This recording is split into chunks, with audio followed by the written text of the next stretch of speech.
Here's how to apply Warrior AS-17 in just a few simple steps. Materials needed: Warrior AS-17, a paint tray, a paint roller, and rubber gloves. Step 1.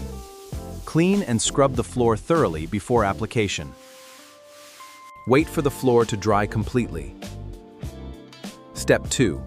Remember to wear rubber gloves before application for your protection. Pour the AS-17 into the paint tray. Dip the roller into AS-17. Apply AS-17 evenly to the areas where slip resistance is needed. Do not step barefoot on the treated area. Wait for 20 minutes. Step 3. Rinse the entire treated area. The floor is now treated with anti-slip protection. Even on a wet surface, you can now walk with confidence.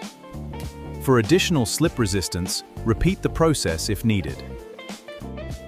With Warrior AS-17 Anti-Slip, you'll never have to worry about slipping again.